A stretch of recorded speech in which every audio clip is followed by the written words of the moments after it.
Good morning, everyone. It's just 10 a.m., so we will give it about another minute for as many people as possible to join our session this morning. So we'll aim to kick off at about 10:01. Thank you.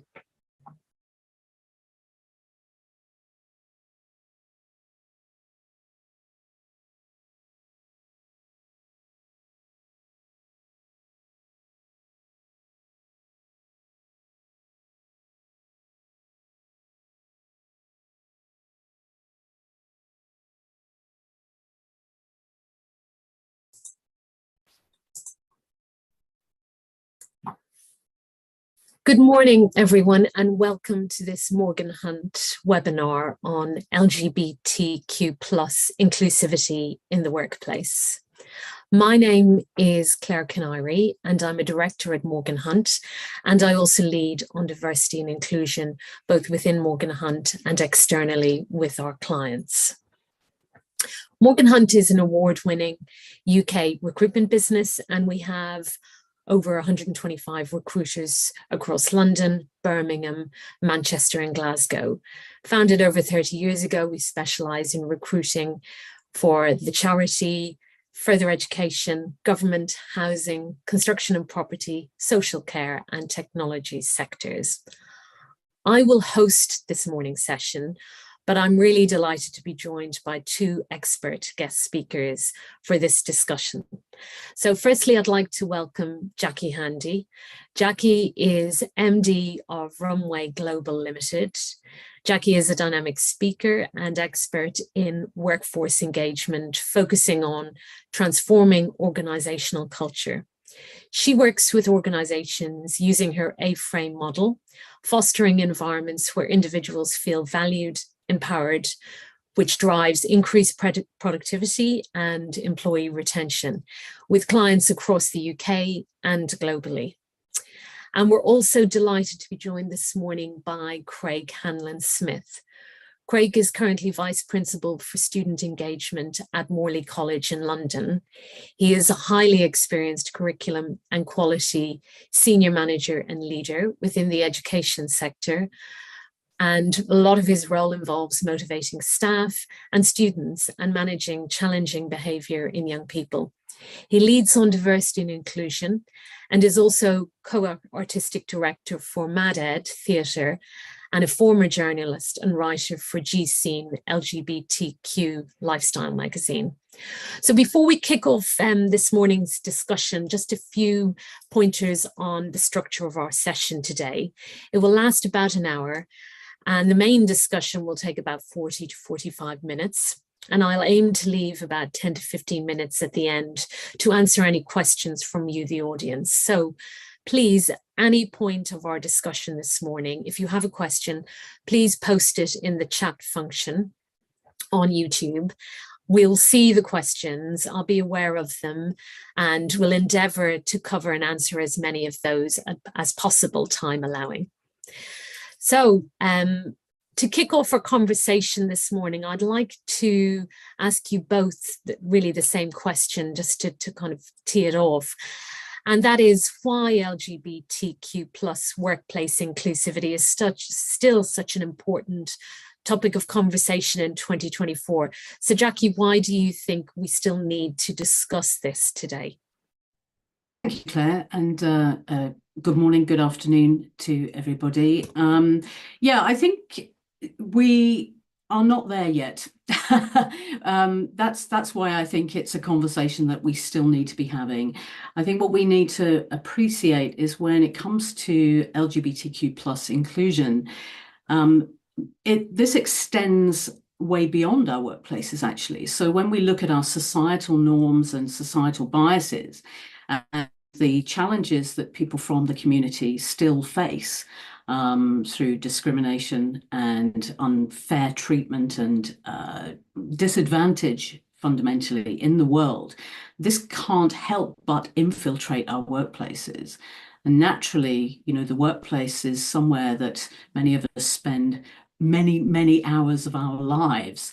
And so our workplaces have a responsibility really to the way when it comes to bucking the trends and creating the environments that actually we all want to be a part of, regardless how we identify. So I'll leave Craig to expand on that. Thank you, Jackie. Good morning, good afternoon, everybody. Thank you, Jackie. I agree with everything you've said. I think we're absolutely not there yet. We're talking about LGBTQ inclusivity in the workplace, but I think inclusive conversations and inclusive practices for all intersectioning communities are really important. We live in the wider world. We live in a country that has a positive history of immigration, despite some of the challenging current conversations, perhaps, but also around, as Jackie was suggesting there, we are part of a wider society. So within work, we have our organizations, our businesses, however large or small they may be, but we exist within a societal environment. And what's happening outside is just as important as what's happening inside, because they both impact and affect one another. There's a quotation from Keith Haring that I like. It was actually about him making art. And he was saying that when he sees a piece of art, he always thinks about the person who made it. And when he's making a piece of art, he always thinks about the people who are going to see it. And I think that's a really positive approach to our existence in the universe. We're not on our own, and we are within a framework of other people, and their experiences matter as well as our own experiences. Yeah, thank you, Craig. That makes complete sense. And Jackie, if I could come back to you, and particularly I'm thinking of the work you do with organisations across the UK and maybe globally, but in relation to those organisations and companies in particular, what role do you see that leaders can play in setting the right tone and leading by example in terms of creating a culture of belonging within an organisation?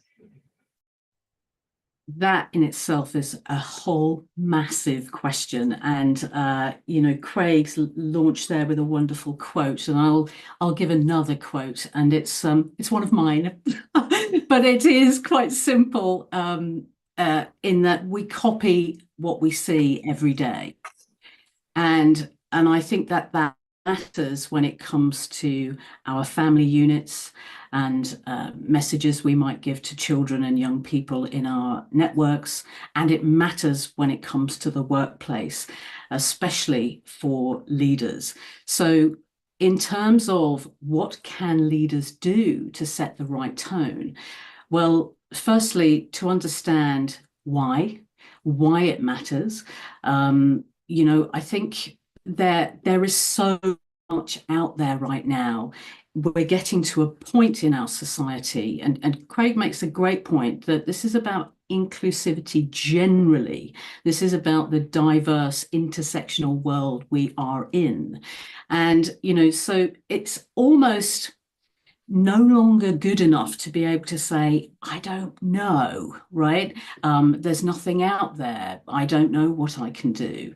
However, to demonstrate a little empathy from my side of things, there are, firstly, I think, ways that leaders need to think about, firstly, as I mentioned, why it matters, but then actually, what is it that I can be doing in my day-to-day? Because we can read all the books, we can listen to podcasts, we can be present on a webinar like this one, we can stick a pride flag up or rainbow flag or whatever it might be during June, and we think we've done our bit.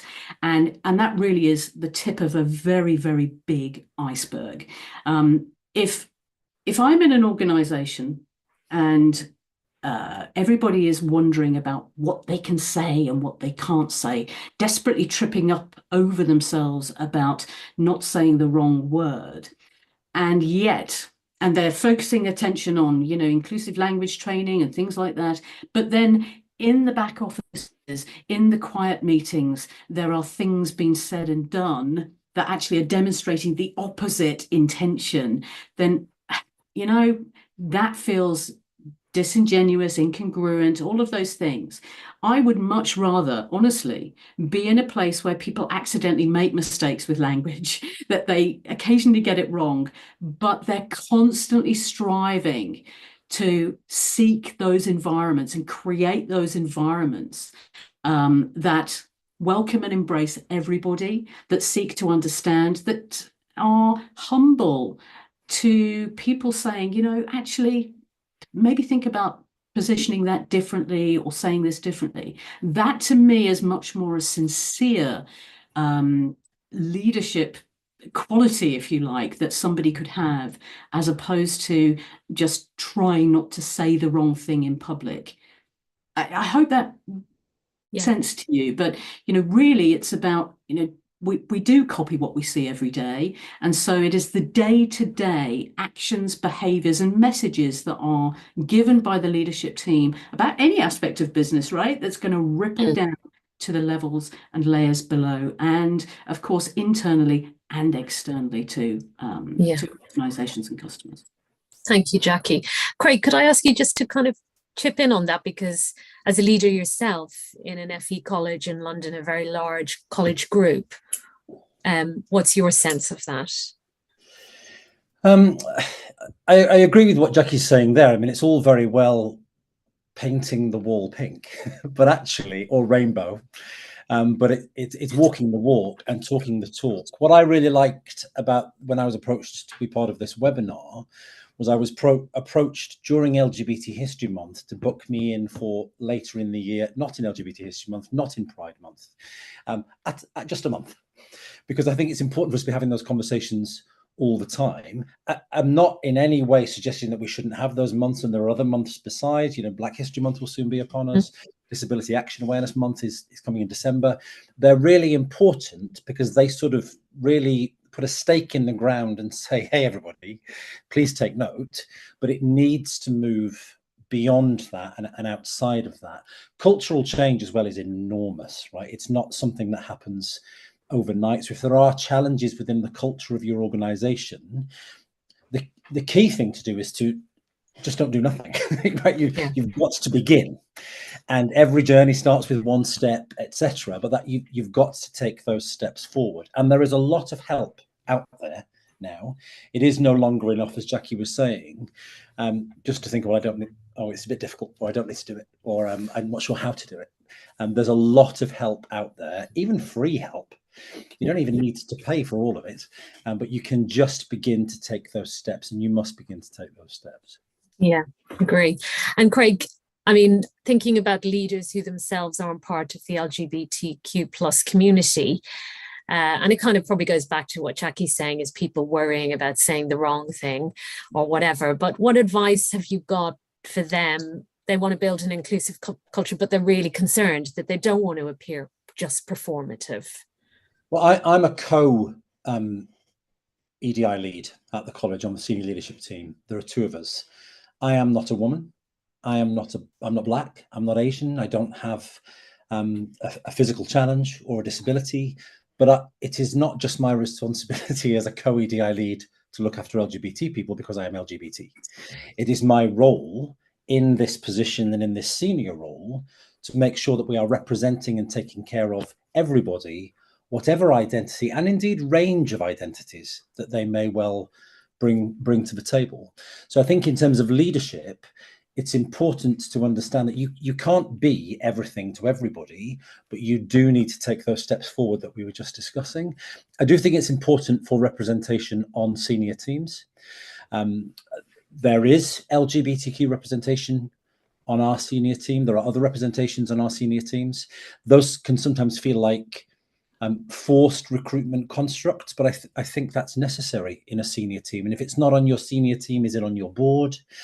Elsewhere in the organization, you know, having representation within the organization. And then we'll probably come on to talk about it later. But in the case of LGBTQ, not that all the legwork needs to be done by people who are LGBTQ, because sometimes those people will just want to come to work. They can't just, they can't feel like it's all on them. They can't feel like it's all on them. So it is on the leadership team really to make sure either there's an EDI steering group, which includes all of the different intersectioning identities as well. And what is the plan? What are we doing? When are we doing it? Who's involved in that? But you do need to lead from the front. Yeah, thank you, Craig. And And Jackie, in terms of building those kind of inclusive cultures or cultures of belonging, really, what advice do you have to employees and leaders regarding kind of just having that awareness of the language used in the workplace? You know, we see employment tribunals all the time where people are having, you know, banter, or they perceive to be banter, but that's challenging. And how do you deal with that inappropriate language?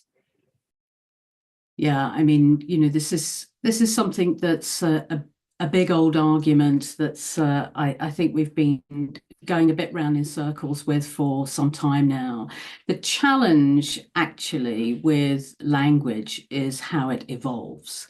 It evolves really at a rate of knots, to be quite honest. And you know, I remember, I'm sure, you know, some of the listeners do as well, you know, that the term queer, for example, was actually a very derogatory term just kind of 20, 30 years ago. And now many in the LGBTQ plus community, it's been reclaimed as a very positive term. Now, from a personal perspective, I really dislike the term because it triggers me from back in the mid-80s when I was having my battle with my own sexuality. That notwithstanding, you know, it's about saying, well, hang on, moving with it a little bit, right? To say, okay, so the majority are saying we're reclaiming this and we're looking at this as something positive. So let's just roll with it rather than get in the way, and appreciate the efforts overall that are being made beyond language, if that makes sense. I think it's a really tricky one to kind of drill down into across all aspects of inclusion. But what I would say is, from a workforce perspective, my biggest thing with all of this is just get to know your people. You know, I've been working with leadership teams and in leadership development now for 15 plus years. And one of the questions we ask always is, you know, what motivates your people? How well do you know them? And still, in all those years, people come back and they'll say, yeah, pretty well, or even, I'm not quite sure. And so really, if we're thinking about including people, we have to understand our people, because somebody works with me and they understand what language I like, how I identify, etc., then they can engage with me. Now you've got that human to human level and you've got the systemic level. So we sometimes we've got that sort of grey area in the middle, if you like, is how do we balance that from when I'm engaging with the person to the left and the right of me, and then when I'm putting a policy in place for my entire workplace. Those things are difficult. But what I would say is, to try and summarize all of this, is to seek advice, to get some ground rules, if you like, for your organization, which maybe we'll talk about moving forward, but, you know, in your policies and so forth, that will help standardize how we behave and what we desire for our own culture, and how then we can support the wider community through that. Yeah, I think that's a really great point about leaders, and like the basics of not really knowing what motivates people. I mean, that's just a leadership kind of pillar, really, but it's amazing how many organizations, and if we all spend a bit more time getting to know the people around us in our teams that we lead, then that would probably go a long way. Jackie, so it's a great shout. And Craig, what advice do you have for LGBTQ plus employees or staff who are dealing with those kind of comments, unconscious bias perhaps, but they're getting it from fellow employees? I know we've mentioned that, you know, you'd rather people make mistakes, but equally that can be really difficult. So what are your thoughts on that? Just very quick rewind to that, the last comment about getting to know your people. There's a book which actually is about managing young people. It's about children, it's called Getting the Buggers to Behave, and it's by Sue Cowley. And in that book, there's a very quick list, which I think is fantastic if you're working with children or young people. I think it's also great working with employees. And it's a list of all the things that you, teaching that class, leading that department, running that organization should be, and it's about being interested, being open, being, so there's a quick sort of summary list of all the things that you should be with your children, students, employees. There's two answers to your question about if people make comments that are openly not okay, that has got to be dealt with, and it's got to be dealt with in a very particular way. The organization will have, if you work for an organization, you will have rules and regulations and policies around that. If you are a lone worker and it happens when you're out and about, maybe meeting a client, or if you're able to, I would encourage you to have that conversation. You don't necessarily need to disclose your own identity if that's not immediately obvious, but I do think that that is something to be challenged. So we would do that if a supplier or a delivery organization or whatever made some kind of comment that was not okay in any spectrum of identity. In relation to unconscious bias, it's an interesting phrase, isn't it? Unconscious bias. We would just pull out the word bias and change it with the word prejudice. Yeah, it suddenly becomes much more uncomfortable. And a bias is absolutely a prejudice, and we all have prejudice. We all have, especially as when we are. I mean, I've been on the planet for 52 years. You are soaked full of all of your experiences in all of that time, and sometimes you have little niggles about certain situations and certain types and certain environments. It's a form of prejudice, and it's not unchallenging to talk yourself out of it, right? This is how you've been grown. This is how you've been painted, but talk ourselves out of it. We must. Why am I feeling this way about this colleague? If a colleague is being, or somebody I'm working with in whatever sphere is being a little bit challenging, is my assessment of their challenge also including an assessment of their physical appearance? Is my assessment of their challenge also including an assessment of their gender or their biological sex or of their race? Because if it is, that is prejudiced. I can have I don't think this behavior is appropriate. Can we have a conversation about this? Can we take this out of the corridor and into this room? But if you have a thought process, and you've got to really have an honest conversation with yourself. We hear particularly about women, I mean, we're talking here about LGBTQ, but there's a lot of misogyny in the world. And if women who are perhaps in charge of a department or indeed an organization, and they are very clear about what they want, they're sometimes referred to in a very particular way. Was it Theresa May, I think, that was known as that difficult woman? Yes. I don't know that her colleagues were described some of her colleagues may have shown themselves to be interesting a bit later on, but I don't know that they were described in the same way. So actually, if you are sort of adjectivizing that person and it's linked to their identity, that is absolutely a bias. And I don't think it's unconscious. I think the word unconscious, it's a bit of a get out of jail free card. I find the word homophobia a get out of jail free card. You don't get to beat somebody up and say, oh, it's because I was frightened of them. That's really not how it is. Yes, let's call these things out for what they are.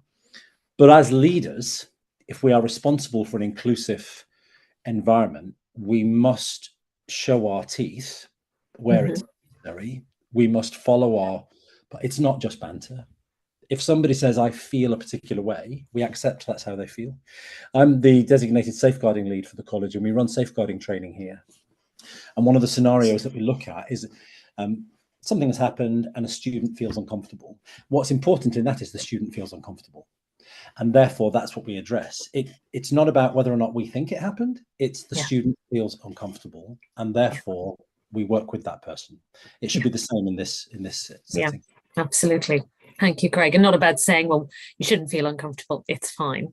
That's not, it's how they feel. That's don't feel like that. Yes. Yes, exactly, which you often see. Yeah, great. And I think we touched on these, but the employee resource groups are used a lot in organizations, and they can work or they can just be there, and maybe it's a little bit more performative. It's a mix, really. So Jackie, I'm guessing you get to probably see a lot of organizations in the flesh, so to speak.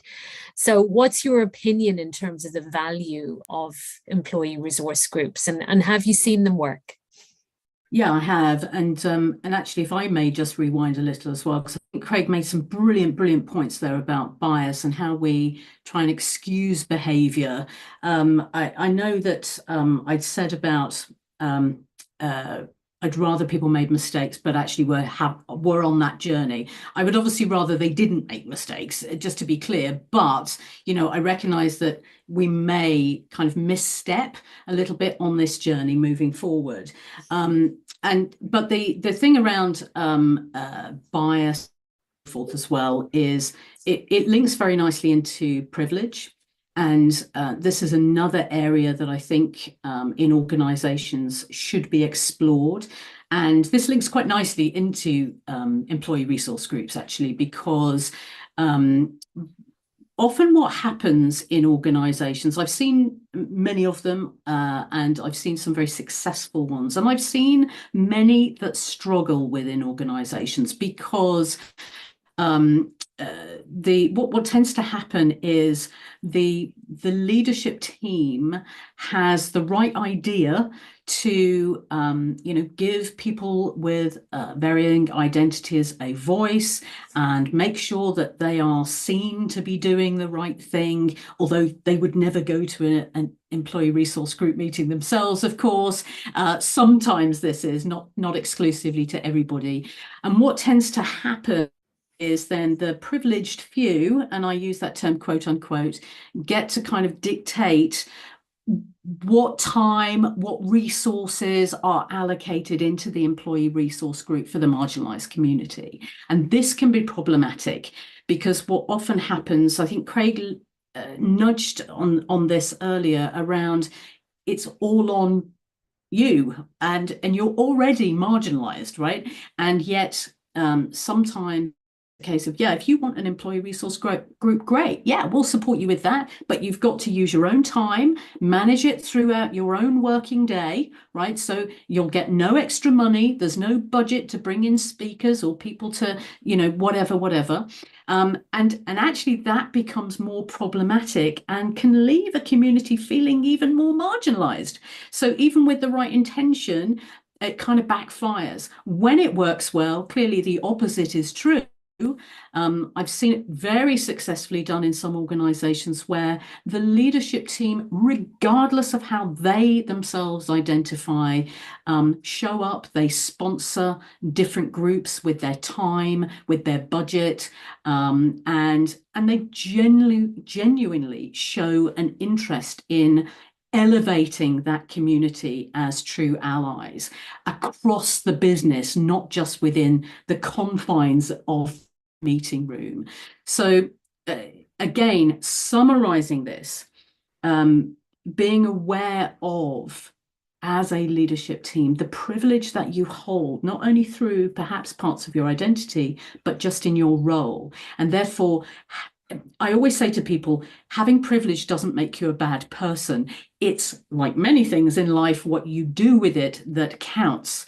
So how can you use the privilege you hold for good, really sponsor and elevate and be a true ally to those across your ERGs, to enable their voices to be heard and actually for their input to be truly considered, because that's the way that we take the point around unconscious bias that's been mentioned and we say, okay, let's move that into conscious inclusion, because that's where we should be going. Make this more conscious and start supporting and acting as true allies to move the agenda forward. It is the only way that will make progress in these spaces. So yes, they can work very well, but they do sometimes have big challenges internally. Great, thank you, Jackie. And Craig, have you got anything to add to that? I know you've got experience of that within the college, and you have an ERG, an employee resource group. Yeah, I mean, it is an interesting discussion, which we have touched on. You just can't leave it to the people who are the identity of the group, because it can be a burden, as Jackie's saying. On top of everything else, it then becomes something that you have got to sort of find the time to do. The best advice I ever had when setting one up quite some years ago in another organisation, which actually at that college was a staff and student joint one, was go and get buy-in from the top. That was the supportive instruction, which we did. I mean, we went straight to the then principal, and he gave us a bit of money annually. And I would now argue for any senior leadership team to make sure there is money set aside for EDI initiatives that are groups and coming sort of from grassroots areas, or indeed from different areas in the organisation. Make sure there is some money for something, because if people do want some speakers in for Black History Month, for example, that is nearly upon us, those people should be paid. You know, we can't be expecting people to rock up and give their services and their experiences for free, which is also another one. And the same with LGBT people as well. It's there needs to be some sort of resource. And as with any of these groups as well, you've also just got to be mindful of what, if you are undertaking activities as a group, not all of those activities should revolve around the consumption of alcohol. Not all of them need to revolve around additional time outside of work. Is there space in the working environment? I was at one organisation accused of, not supporting an idea to march with work at Pride. That my personal was, I don't want to spend Pride at work. That's my thing. I'm not against it as an organisation, but actually I want to go do something different with my friends. So it's just being mindful of all of that. Yeah, great. Thank you, Craig.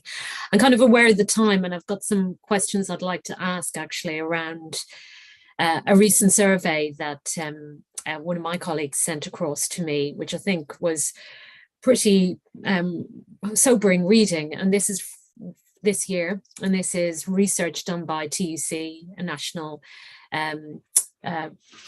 union, and they found that 52% of those they surveyed reported being bullied or harassed in the last 5 years. So it's pretty depressing, some of the findings of this.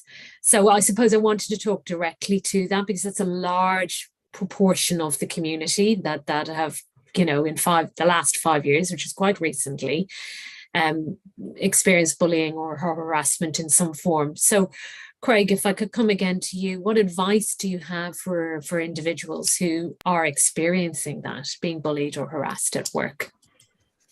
I mean, it's a very straightforward thing to say. It's not such a straightforward thing to do, because there are multifaceted challenges around that experience, first of all. And I do speak from experience. I experienced a not insignificant amount of bullying in a workplace 20 years ago. You need to speak up, primarily for your own well-being. Somebody needs to know that this is happening. That's very easy for me to say. It wasn't that easy for me to do at that time. I did do it.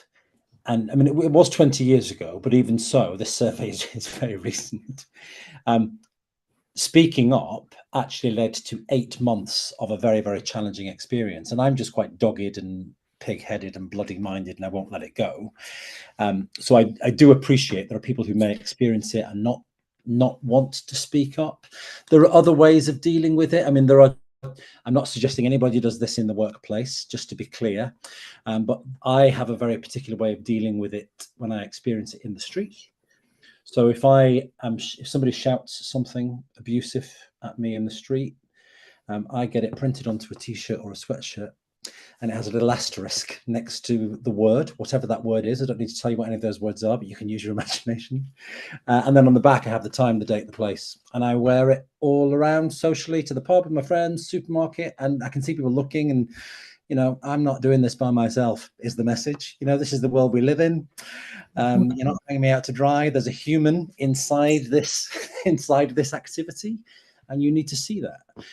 At work, you must speak to someone.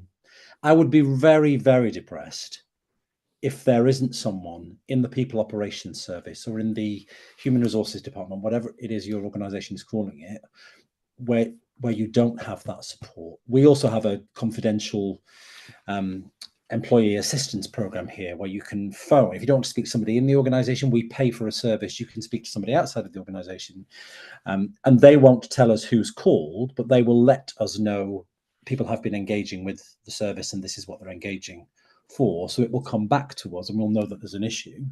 But I would suggest if that is happening, you should tell somebody. But I work in a very particular environment. I'm sure there are some environments where it's not that straightforward.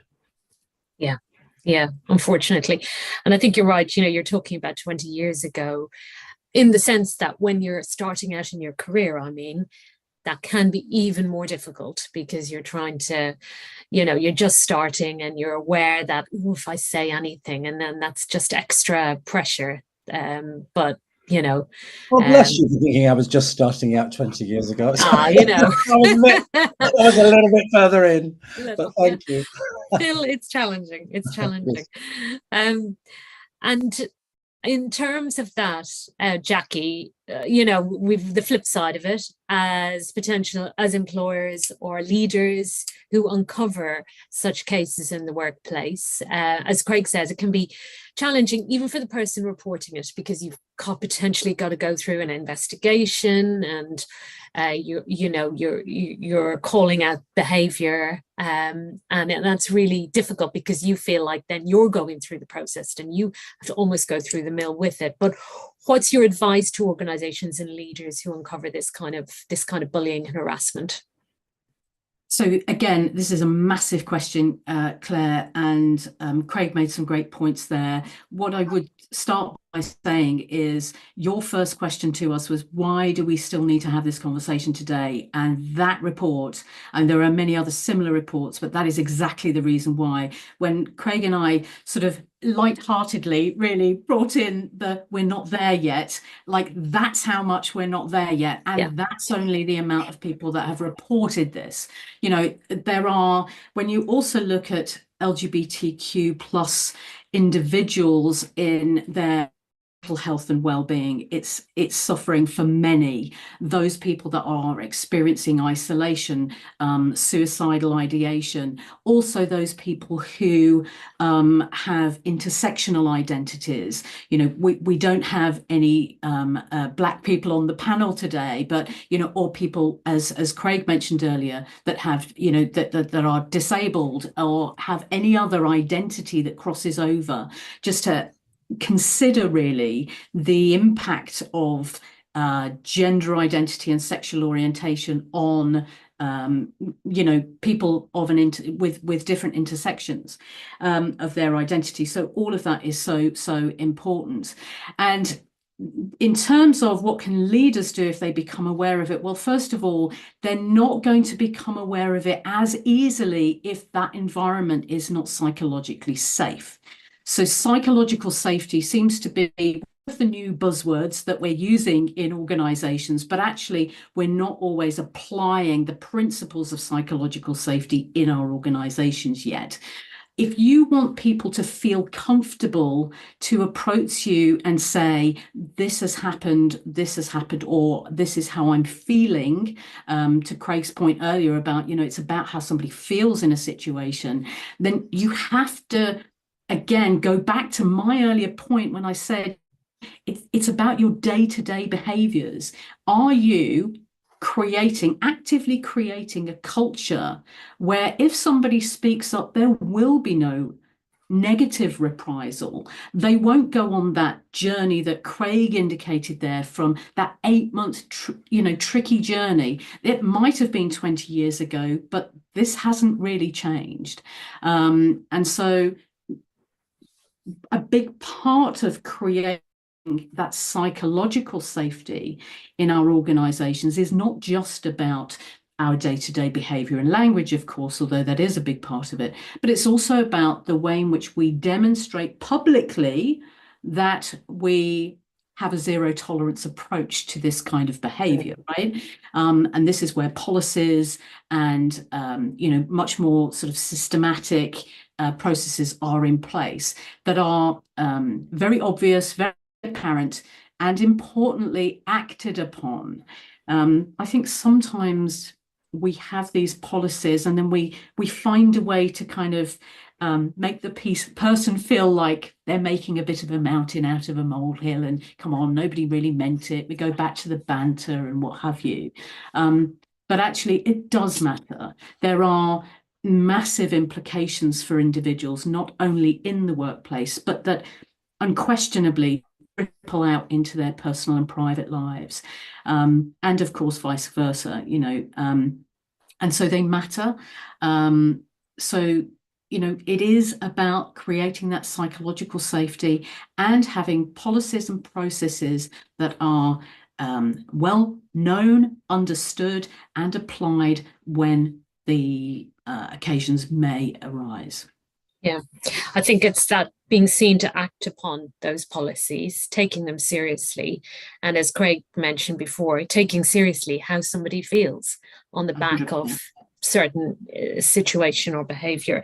And actually, you've just picked up on a question I was going to ask. The same survey found that 40% of the workers who had experienced harassment didn't feel they could tell anybody. So I think going back to culturing that psychological safety, that culture of trust and belonging and openness where people feel they can reach out and tell somebody is really, really important. And I think that goes to probably my next question to you, Craig. I mean, you might want to add something to this, but I also wanted to ask you, 25% unsurprisingly who'd experienced abuse at work, said it had clearly impacted on their mental health and anxiety. So, that goes to, it has an impact in real life outside of work, both in work and outside of work.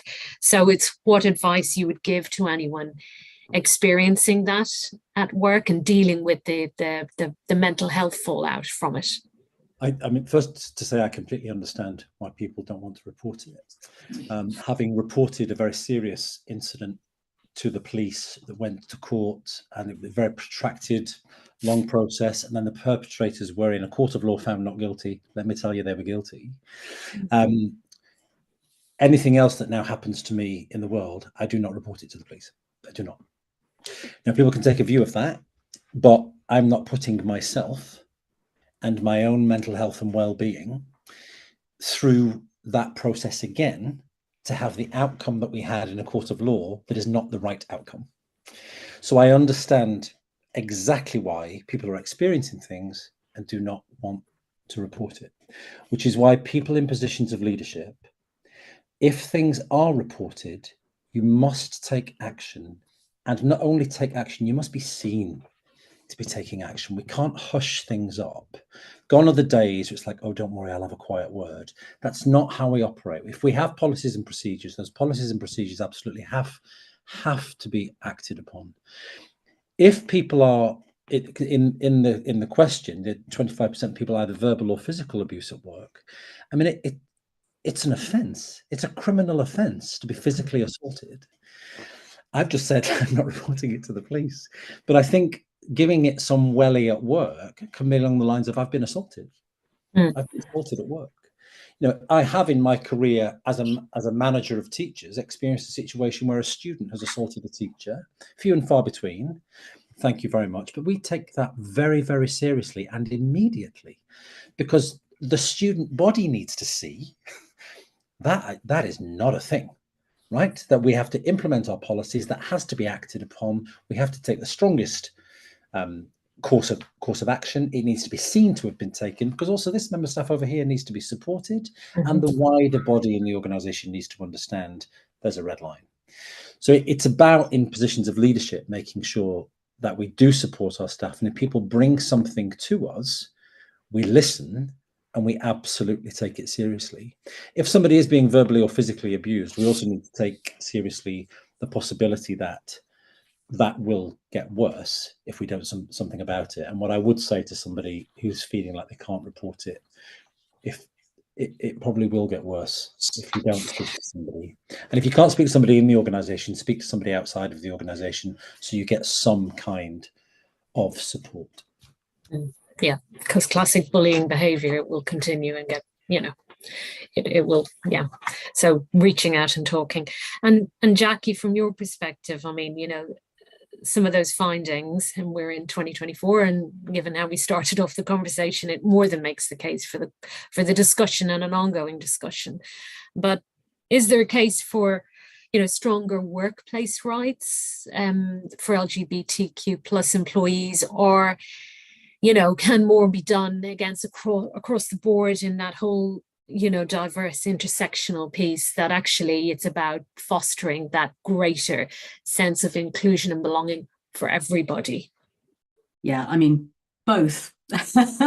Both are correct, really. I mean, even if you look at the acronym LGBTQ plus, there are many different identities and therefore different needs. So, Craig will have different needs to me. We will have different needs to someone that has an intersectional element as well, an additional intersectional element. Identity. The transgender community right now are really in a dangerous societal place, and so deserve our absolute allyship and commitment. So there are, and of course we may have people watching who are from different global locations, and so around the world there are different cultural elements that we need to consider when it comes to identity. And then what we do, I have this map behind me, and it's not just a nice picture, but it's metaphorical for the different parts of our identity and experience and so on that shape us. But in terms of is there more we can do for workplace rights, and is it about creating those cultures of belonging? I will say this around the workplace is we use kind of professional terms, and we use things like employee engagement surveys, and that's great and that can be quite helpful, but again, people will only speak up if they feel safe to do so. But I challenge this a little, and I think actually if we think about employee engagement and the term engagement, what it actually means is connection, right? So engagement is really about connection. So how connected do I feel to my workplace, to my colleagues, to my team members, to my managers, etc.? And if we look at it in those terms, and then think about, again, more statistics, Gallup tell us this year that 80% of workers globally do not feel engaged in their work. And that says really to me that they're not feeling connected to the people and the organization that they work within. And for whatever reason that is, there is more we can and should be doing, not only for one cohort of society, if you like, or the LGBTQ plus community, but I think for workplace cultures as a whole. So I think, Claire, it's an ongoing discussion, actually. And like Craig, I commend Morgan Hunt for this event outside of Pride and LGBTQ History Month, because, as I put on my social media post about it, LGBT is not just for Pride, it's for life. It matters every single day to the people within the community who are experiencing these kind of challenges and problems in their everyday life and in their workplaces. So we have to keep talking about it. And one other quote would be, you don't have to be great to start, but you have to start to be great. So we need to start taking those steps consciously. Yeah. I think that 80% of employees not feeling engaged is a real alarm bell. So as leaders, retention and recruitment, key skills is such an issue, and Craig's Absolutely. working in FE, and he will know more than anyone how challenging it can be to recruit the kind of talent you need into those organizations. So that engagement, belonging and inclusion is just such an important part of that. I mean, that's true. I have to say, coming from the FE sector, which is sometimes lovingly or not lovingly referred to as the Cinderella sector, money helps too. So engagement, love and support is not going to do it without recognizing that teachers in FE environments should be paid at least what teachers in a school environment are being paid. The disparity between, all of the rainbow flags and supportive group activity we can have isn't going to match a pay rise. No. Yeah, that's a big part of it, definitely. Trying to recruit, we know that day to day. I completely agree. And Craig, just one question I wanted to pick up on. I've got a question from the audience, but I wanted to ask you. I mean, just that struck me from, again, this TUC research. It found that LGBTQ plus young people in particular at the start of their career were the most impacted of those surveyed. So you work with young people every day in FE. How do you work with other leaders in your organization to support young people? Because it's such a critical part of everyone's life and their life. And what advice might you be able to pass on to employers who have got young people in their workforce, which we all do? Put yourself in their shoes. And put yourself in their shoes was actually the title of my presentation to staff at the beginning of this year before the year started. Because I think sometimes, and I'm talking specifically about working with young people, but I think you could say this about working with your organization. Other people's experiences are very, very different to yours. Jackie touched on it there. Jackie's needs are different to my needs are different and so on and so on and so on. We are a multitude of individuals. We will have a variety of colourful, interesting, sometimes challenging pasts. And those stories are really important. I get very frustrated when I see politicians, which particularly happened quite a lot coming out of the pandemic. Examinations, they're the fairest way to assess people.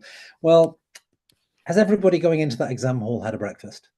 Has everybody in that exam hall had a dinner the night before? Does everybody in that exam hall have their own room in which to do some private study of an evening? Does everybody in that exam hall have access to a private tutor? I mean, and the answer to all those questions is no. So why are we saying this is the fairest way to do it? Everybody is coming to that page with a hugely different set of circumstances. So I think having those conversations, we touched earlier about, being interested in your employees, finding things out about them. Presumably, if you've employed someone, you believe they can do the job. So you've put them through some sort of assessment process. If they've come in, you believe they can do the job. So actually, what now do I need to find out about this person that is really going to make them feel comfortable here, welcome here, and therefore more proactive, more productive? People who feel comfortable and their well-being and they're positive at work, they are more productive. It's not about, are you doing this hour to this hour? Because you might be producing very little in that amount of time if you're unhappy.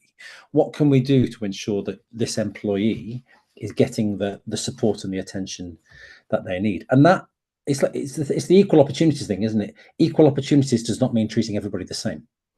In order for the opportunity to be there, you may need to put more time investment in this person and a different way of doing things with that person in order for the opportunity to be equal. Yeah, completely agree. And I'd like to pick up back, Jackie, if I could come to you. There's just a question from the audience, and it's talking about from a recruitment perspective. From your experience, are you able to recommend any tools, practices, tips that we can consider adopting or using to help foster a greater sense of inclusion from first engagement with potential talent, I'm presuming? Sure. Yeah, your audience may not know that I also was a recruiter for 15 years before working in the field I am now. So yeah, I think we're getting better in terms of this. There are many, to the person that's asked this question. One of the things I would say, which there's a whole load of sort of inclusive recruitment and attraction and talent engagement that I could advise on, but some, I guess, simple tips would be think about where you're advertising the role, first of all. Don't just default to LinkedIn, for example, or one particular area. I always encourage people to think not only who is in the room, but who isn't. So in other words, not only the people who can see the advert, but who can't, so that you start to broaden your horizon think, well, you know, there are various other platforms and other ways in which you know, we can advertise this role. I would encourage people to think about what they're looking for from a role in terms of qualifications, criteria. You know, if you've always had a master's degree in this, that, and the other, ask yourself why. No offense to the education sector, Craig, but you know, but really thinking about, why is that necessary? And is it just because we have some kind of, I don't know, inherent snobbery really about the people we bring in all have degrees? I don't have a degree. I'm a proud non-degree holder. It hasn't held me back too much. But then if I was going to be a brain surgeon, I would probably need one. So, you know, it's all dependent on what is the role that you're looking for and what are the qualities and criteria that you are looking to check in on. I think also as well, just sort of super quick without going on too much about it, but also thinking about where and how you want that person to be operating.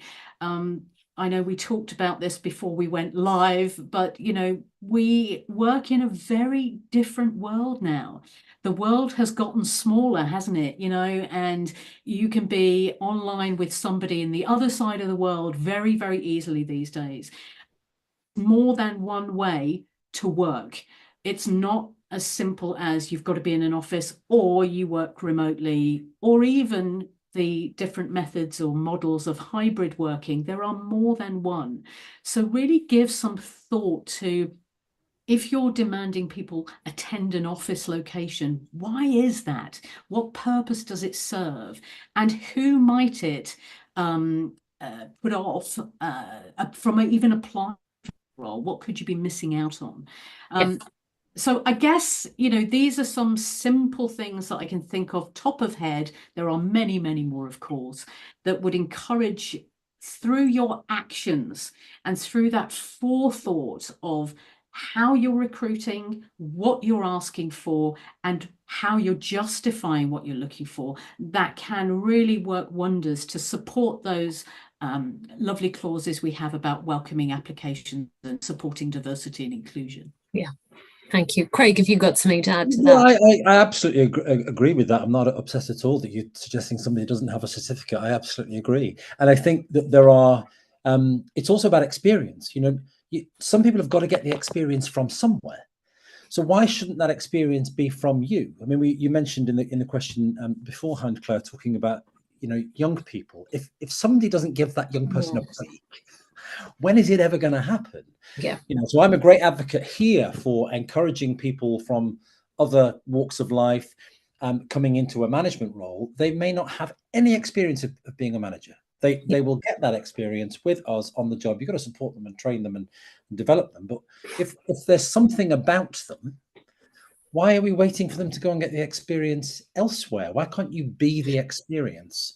So it's that mixture of what qualifications do we need, what experiences do we need.